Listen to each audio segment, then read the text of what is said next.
It's time for the One Bar and Lupica Show, bringing you anything and everything Minnesota Vikings. Welcome to professional football.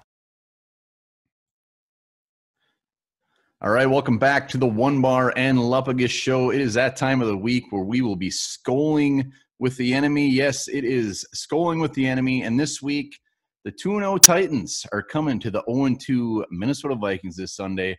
We got Jake from Titans Tube joining us today so we can get a little more familiar with those pesky Tennessee Titans. Jake, thanks for saddling up. I appreciate you taking the time.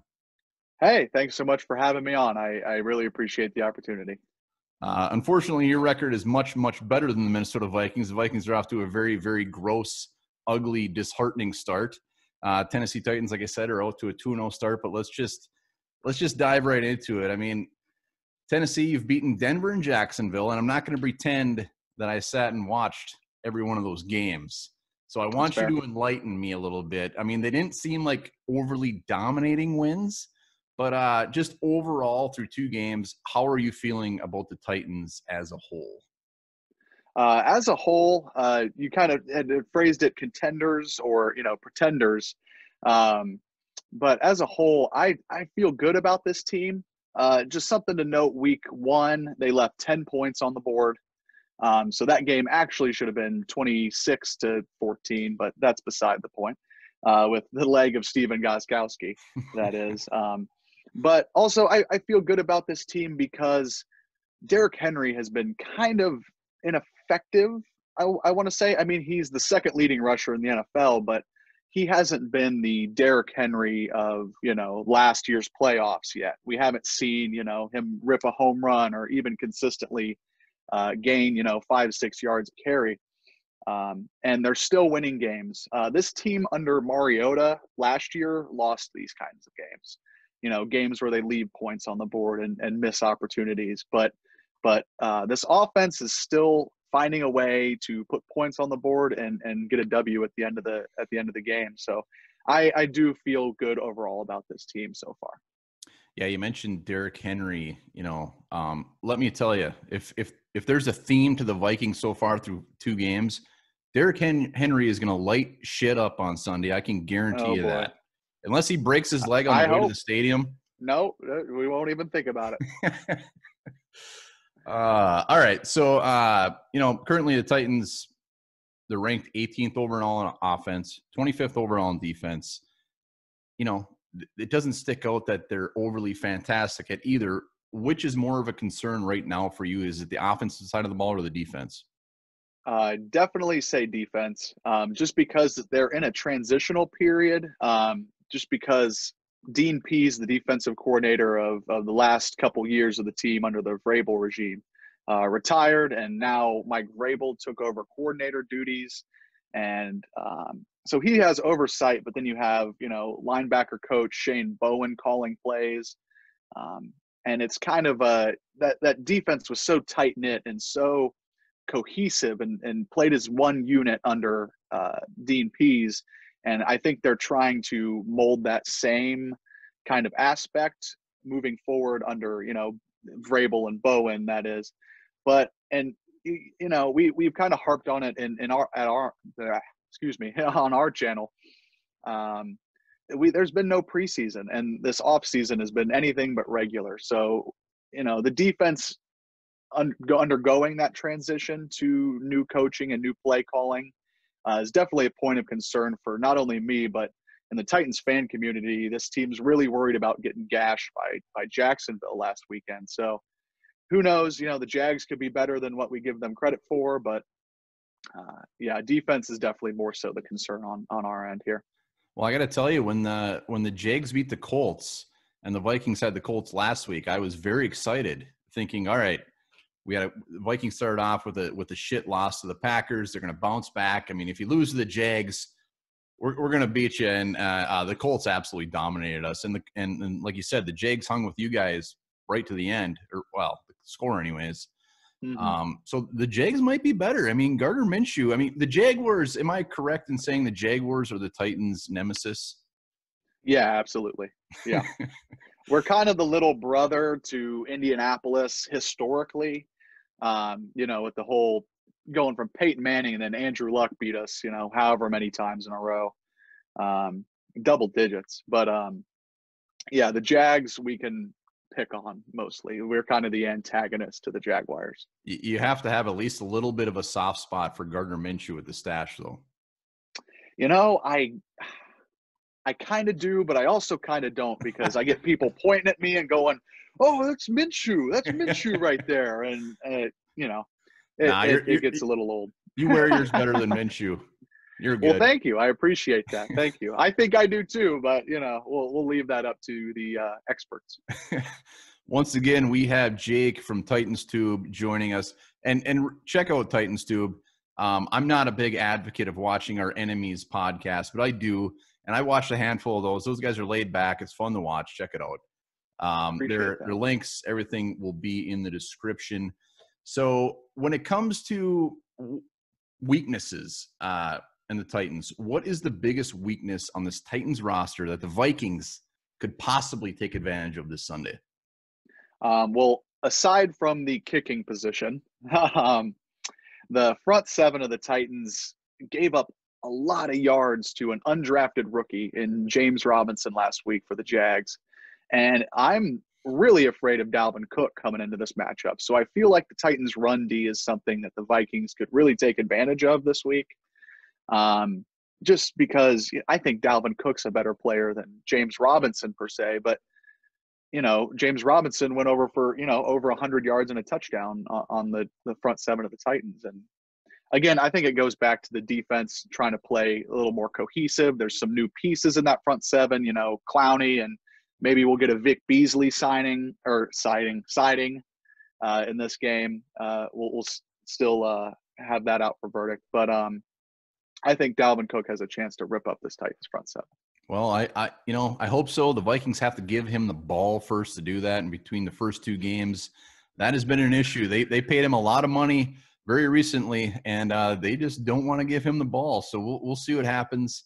On the same note, what's the Titans' bread and butter? Where do they rip shit up? What do we got to be worried about? Hey, you alluded to it early on here. I hope Derrick Henry can get rolling. I think, the Titans' offensive line and running game versus the Vikings' front seven. It's my understanding that your guys' front seven's a little depleted with, Danielle Hunter not playing. Michael Pierce opted out, and Anthony Barr just went on IR. So I think, given the chance, and if that offensive line can get going for Derrick Henry, that the run game could get back on track for the Titans this week. Yeah, I don't. I'll sleep all right tonight, but starting tomorrow, I will not sleep well thinking of Derrick Henry plowing over our defense, because it's going to happen. Really? You're going to give that a guarantee? Are you going to guarantee that? Oh, he'll get 100 yards. I mean, he'll get 100 yards in his sleep. Our front seven is absolute crap right now. Until they prove me otherwise, I mean, I'm the biggest Vikings fan out there, and I'm not a Debbie Downer, but I got to be realistic about it. And the Vikings through two games have been pure crap. Hey, I'm hoping that, I'm speaking kind of like a Debbie Downer about Derrick Henry, but, you look at the stats and he's the second leading rusher in the NFL behind Aaron Jones. Sorry for the Packers shout out. But yeah, I hope that, we can kind of see more gashing runs from Derrick Henry versus, he's getting, almost 30 carries a game at, 3-point-something yards pop. So hopefully we can get a more consistent. They must be pounding the ball to him, because his average is crap, but he has 200 yards through two games. So they're not shy to pound him the ball. Dalvin Cook. Yeah, they paid him and they're giving it to him, And also, Derrick Henry's more of a winter back. Honestly, we've watched this through his whole career. Slow starts to the season, but around the turn of the leaves and the weather gets colder, tackling Derrick Henry gets a little tougher. So we'll see how that goes as this year progresses. That was very poetic. Well, thank you. The leaves change and he pummels people into the ground. Yes, he destroys them. He's a man amongst boys. Who's that he is. Who's on the Titans that every team has them. Every team just has this, like Eric Kendricks, Harrison Smith. They don't get the love they deserve. Who's on the Titans right now that does not get the love they deserve, that Vikings fans will probably be opening their eyes a little bit more as far as when they get to see him front and center this Sunday? He's had a great start to the year. His name might start popping up in different, media circles and things like that. But Jonnu Smith, the tight end, I think he's in his 4th year now. He is going to be the next elite tight end for the Titans. He was drafted to be the successor rather, to Delanie Walker, and they had great tight end play with Delanie Walker. And Jonnu Smith has really started to come on at the end of last year and the beginning of this year. Through 2 games, he's got 8 catches for 120 yards and 3 touchdowns. It might not jump out and say elite box score numbers, but he does all of his damage after the catch. And, a tight end slip screen can all of a sudden go for 60, 70 yards in a house call. So I think Jonnu Smith, if he gets targets and gets opportunities, he could be a really big thorn in your guys' side this weekend. And speaking of tight ends, you guys got a former Minnesota Viking tight end on your roster, Michael Pruitt. I did not even know he was a Titan. He probably doesn't get many catches. I didn't even look at his stat line. He's more of a bruiser blocker kind of guy, but he had a catch he had the first touchdown of the year actually against Denver in that game. Did he really? All right, I gotta get. So he does see the field. That's valid. Yeah. Oh yeah. Nice. I mean, all right. sparingly, but what's that? I said sparingly, but Well, he only lasted 1 year for the Vikings. I remember we got him in round 5, and I was like, who the hell is that? But I'm glad he's still sticking around. I got to ask you, Ryan Tannehill, I just got to throw it out there. His stats look good. I mean, you guys obviously love him. He signed that big contract. Putting your Titan blood aside, what is your thoughts on Ryan Tannehill being your quarterback for the next 4 years, I think it is? Mm-hmm. Yeah, it's hard to put that Titan blood aside when this kind of thing comes up. But, is Ryan Tannehill a franchise quarterback is kind of the narrative. And no, he's not a Patrick Mahomes. He's not a Lamar Jackson, and he's not Russell Wilson, Aaron Rodgers. Sorry again for the Packers. But I think he is exactly what the doctor ordered for this Titans team. They were stagnant. They were predictable and boring, and you knew exactly what they were going to do. Derrick Henry, incomplete pass by Mariota on 3rd down. Enter Ryan Tannehill, who can use play action and actually, deliver those balls to receivers. He is exactly what the Titans needed. He is winning. I said it a little earlier, he's winning games that Mariota could not for us. And this Titans team would be 0-2. Without Ryan Tannehill at the helm. And he is, the numbers are starting to reflect that. Derrick Henry doesn't have a touchdown yet. And I think that kind of speaks to Ryan Tannehill's ability to lead this offense and be that kind of, QB1 you like to see. His confidence even seems better coming into his 2nd year with the team. So I'm a big Ryan Tannehill guy, as I, talking in front of a Titans flag with a Titans shirt on. Of course I'm a Ryan Tannehill guy, but I think objectively, if you, sat down and watched each game, you would say, yeah, this guy does a lot for this team. Was there any question when they opted to give him that payday? Was there were you all in? We had the limited sample size, but, I'm a little young to remember the Titans Super Bowl run of the early 2000s. So I have not seen this team, even sniff an AFC championship game. So when it happened, I said, give me all of that you got. Let's sign everybody to $10 million deals. And, but yeah, I'm a big Ryan Tannehill guy. It's short and sweet. Hey, well, when you look at the numbers, you can't really rip on him. I mean, regardless of what he did in Miami, he's showed up. He seems like the perfect fit for the Tennessee team. I mean, he nailed it. Absolutely. And even with that big contract, those numbers, and you might scratch your head at Ryan Tannehill getting a $100 million contract. He's not even, I think, the top 10 highest paid quarterbacks now. And so, if you're an AFC contending team, which the Titans are hoping to be, I called them maybe a contender earlier, but I won't go on record yet to say that the 2020 Titans are contenders. But what the Titans are asking Ryan Tannehill to do, paying him outside of top 10 quarterback money, I think is a good value. All right. Well, let's look at the Vikings now. And if you could pluck one Minnesota Viking from our squad and throw him in that baby blue Titan roster, who would it be? Kicker Dan Bailey. I bet you weren't ready for that one. He has yet to miss. I've watched your last couple episodes. You guys do not like your kicker. That is very clear. And you've made a couple people mention, so I should have been prepared for this, but I wasn't. But you know what? Go ahead.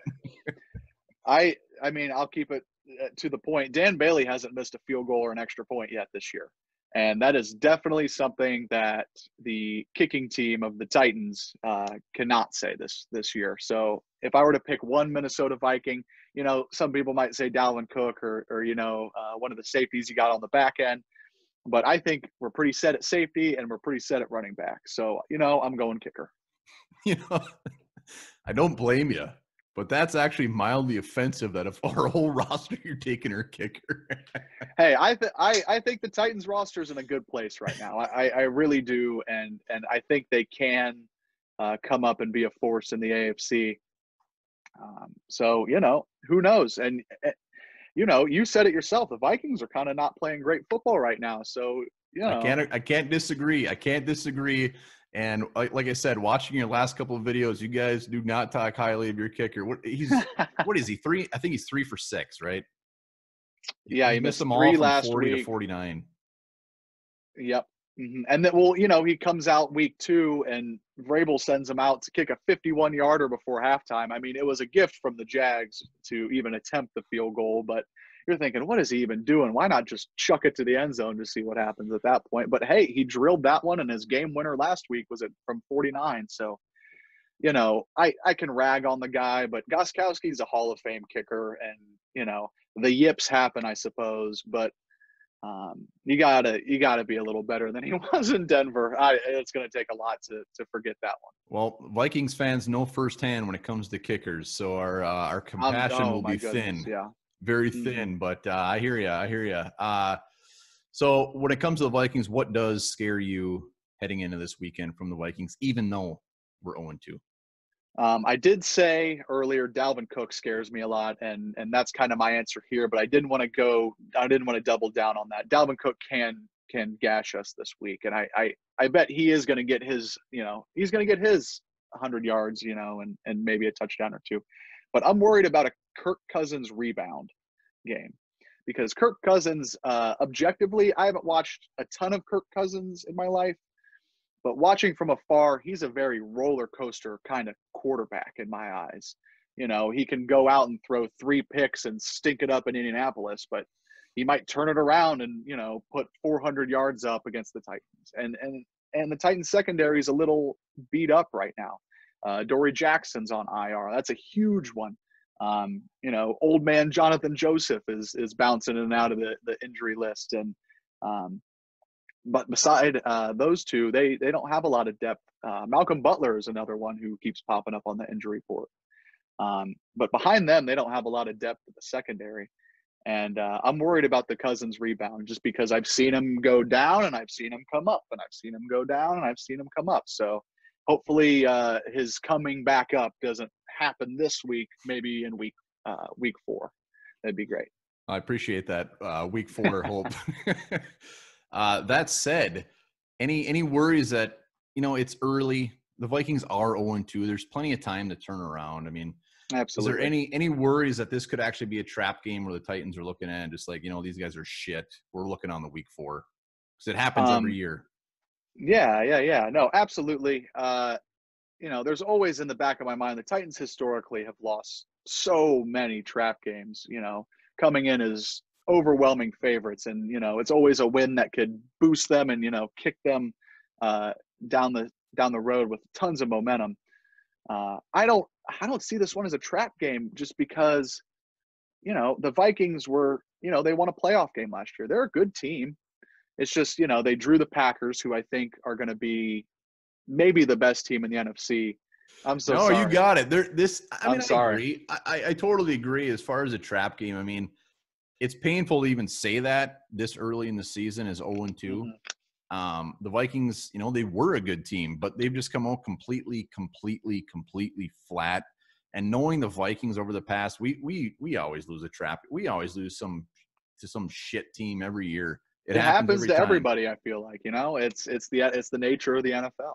And maybe this year, maybe that's our thing. We randomly beat pretty good teams and just get a shitty draft pick. We'll just have to see what happens. But I hope, deep down, I hope the Titans are looking past this game, because the Vikings, if they go 0-3 and don't get some sort of win, it's going to get real, and it's going to get real quick. So it's going to be interesting. But all that said, wrapping all this thing into one, I mean, what's your gut feeling as far as what's going to go down this weekend? Going into this game, I hate to always, I'm new to this YouTube game, and I always hate coming on camera and saying, I think the Titans are going to win this weekend, just because that historically has gone terribly for me. So please say that. I'd really appreciate it. So I'll do you a favor. I think the Titans come in and win this one. If their secondary can keep, the Cousins rebound game at bay, so to speak. And, the Jags hung with them last week and put up 30 points, but the Titans kind of showed that they can answer right back and, put up, 30 plus to win a shootout like that. So I kind of like their chances in a slugfest, and, we'll see if they can continue the trend of being able to pull off shootout wins going forward. But I like the Titans in this one. I think it's going to be like a 24-14 kind of game, maybe not fireworks on the scoreboard, but there'll be some points. Yeah, no, I think it comes down to the two running backs.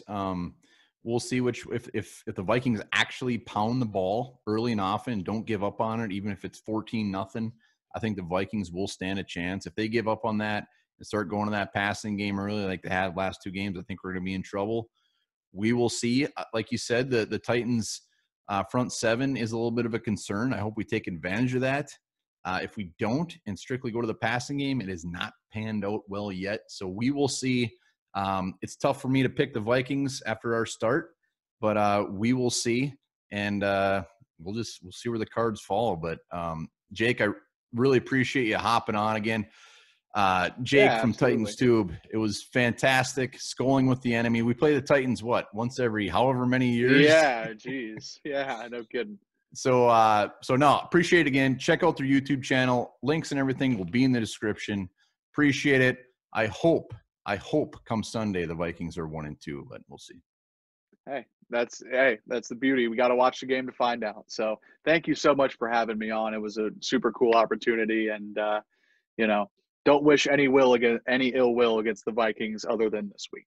Yeah, it's kind of tough when we play these games against the Titans. It's like not really a rivalry, but we need the win. Yeah, so. yeah, absolutely. Feeling the same. All right. Thanks, man.